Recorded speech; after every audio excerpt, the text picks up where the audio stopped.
Səhiyyənin nəbzini tutmaq üçün doğru ünvandasınız. Saf televiziyasında tibb xəbərlərinin vaxtıdır. Studiyada Günel İbadovadır. Dil üzərində müəyyən dəyişikliklər görürsünüzsə, mütləq həkimə gedin. Çünki xərçəngin əlaməti ola bilər. Dildə görünən dəyişiklik xərçəngin gizli əlaməti ola bilər. Britaniyalı mütəxəssislər insanın dili üzərində yaranan bəzi dəyişikliklərin bədxassəli şişin ilkin əlaməti ola biləcəyini açıqlayıb. Daily Mail qəzetində yer alan məqaləyə görə dilin səthində uzun müddət keçməyən ağrısız yara, rəngdə və teksturada dəyişiklik, eyni zamanda udma çətinliyi, səsin xırıltılaşması və səbəbsiz çəki itkisi ağız boşluğu xərçənginə işarə edə bilər. Həkimlər bildiriblər ki, bu tip simptomlar çox vaxt adi qıcıqlanma kimi qəbul olunur və xəstələr gecikmiş mərhələdə müraciət edir. Mütəxəssislər dil və ağız boşluğu sağlamlığının müntəzəm nəzarətdə saxlanılmasını, hər hansı dəyişiklik müşahidə olunduqda dərhal stomatoloq və ya onkoloqa müraciət edilməsini tövsiyə edir. Alimlərin fikrincə erkən diaqnoz hallarında müalicə nəticələri daha uğurlu olur.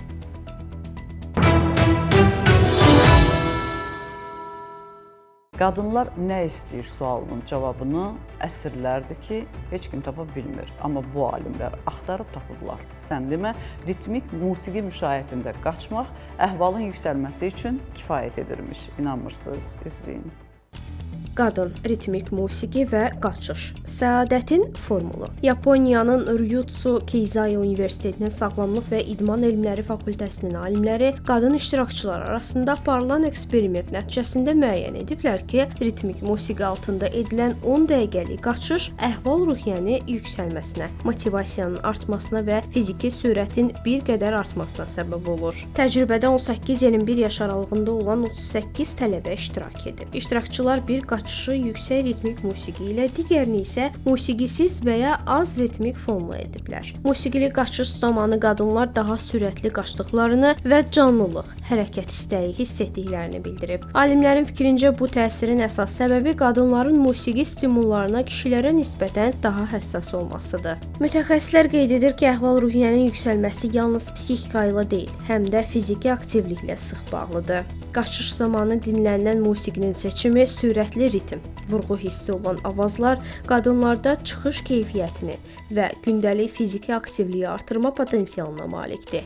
İştirakçılar bu üsulu gündəlik həyatlarına daxil etməklə həm fiziki sağlamlıqlarına, həm də əhval-ruhiyyələrinə müsbət təsir göstərə bilərlər. Bu sadə metod qadınlara özünə inam və enerjini artırmaq baxımından yeni imkanlar təqdim eləyir.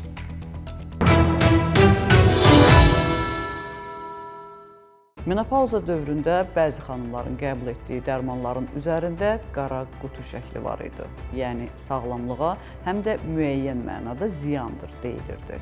Amma indi Amerika bu qara qutunu ləğv edir və bildirir ki, menopauza dərmanları sağlamlığa xeyirdir və ziyanı azdır.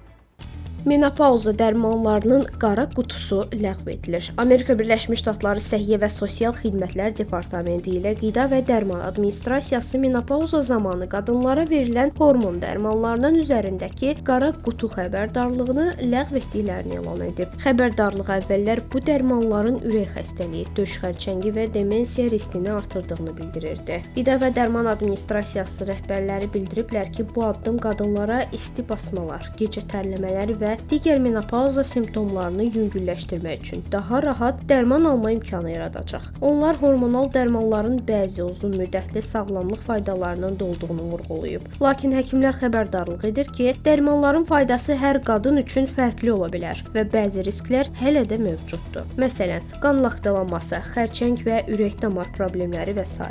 Ekspertlər qeyd edirlər ki, vaginal istifadə üçün nəzərdə tutulmuş kremlər və məlhəmlər təhlükəsiz sayılır. Amma ağızdan və ya dəridən istifadə olunan hormon dərmanları bütün bədənə yayıldığı üçün riskləri daha yüksəkdir. Həkimlər qadınlara bu dərmanları qəbul etməzdən əvvəl fayda və riskləri öz həkimləri ilə müzakirə etməyi tövsiyə edir.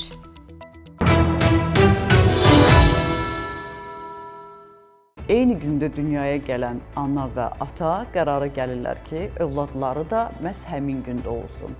Nəticədə alınır və bütün sosial medianın müzakirə elədiyi bu ailədə 4 nəfər var, hamısının da ad günü eyni gündədir. Bütün ailənin ad günü eyni tarixdə. Amerika Birləşmiş Ştatlarının Ohio ştatında yaşayan Sierra Blair və Jose Irvin cütlüyü unikal ailə tarixçəsi ilə gündəmə gəlib. Onların hər ikisi 18 avqust tarixində doğulub. Lakin ən maraqlısı odur ki, cütlüyün əkiz övladları da eyni gün dünyaya gəlib. Sierra və Jose Cleveland-dəki Hillcrest Hospitalda doğuş zamanı həkimlərdən xahiş edib ki, proses bir qədər gecikdirilsin və körpələr məhz 18 avqustun ilk dəqiqələrində dünyaya gəlsin. Beləliklə ailənin hər 4 üzvü eyni gündə doğulub. Bu təsadüf sosial mediada böyük maraq doğurub. Qeyd edək ki, bu hal tibbdə planlı doğuşun vaxtının tənzimlənməsi kimi qəbul olunur. Əgər ana və körpələrin səhhəti buna imkan verirsə, bəzi ailələr xüsusi tarixlərdə doğuşun müəyyən vaxta salınmasını xahiş eləyir. Həkimlər bu cür qərarlara yalnız tibbi risk yoxdursa razılıq verir. Əks halda doğuşun gecikdirilməsi və ya süni şəkildə sürətləndirilməsi həm ana, həm də döl üçün təhlükəli ola bilər.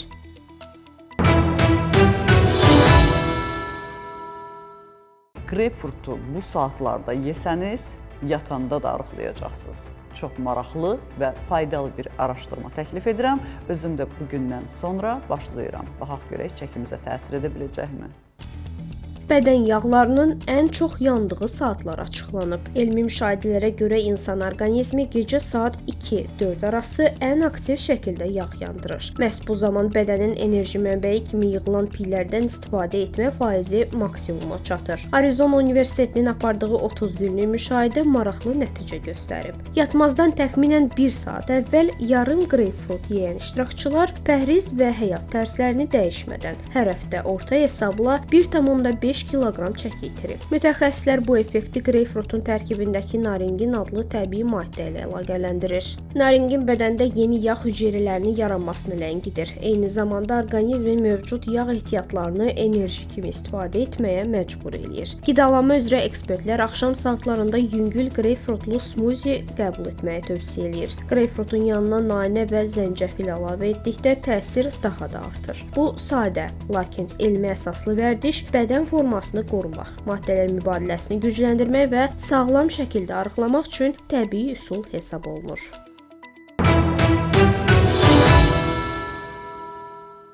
Hazır quru səhər yeməklərinin tərkibi qutuda olduğu kimidirmi? Və yaxud da reklamlarda izah olunan, deyilən, təriflənən qədər faydalıdırmı? Yeni bir araşdırma göstərib ki, bu heç də belə deyil.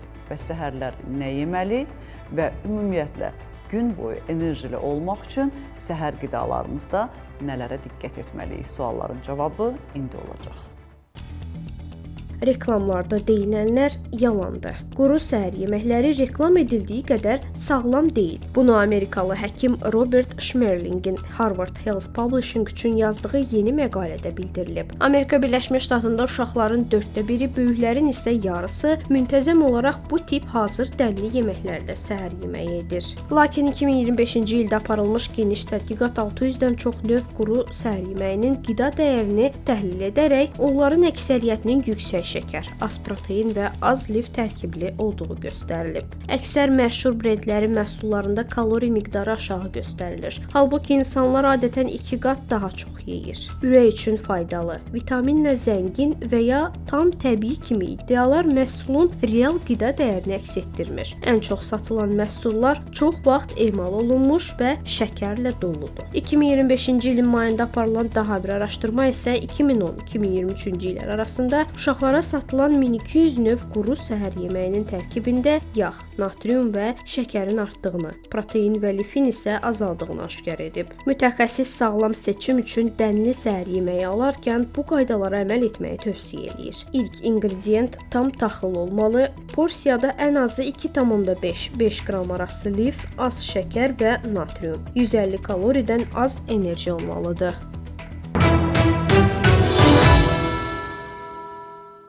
Bugün olan səhiyyə xəbərlərimiz bu qədər. Dünyada və ölkədə baş verən ən vacib tibb xəbərlərini bizdən izləyin.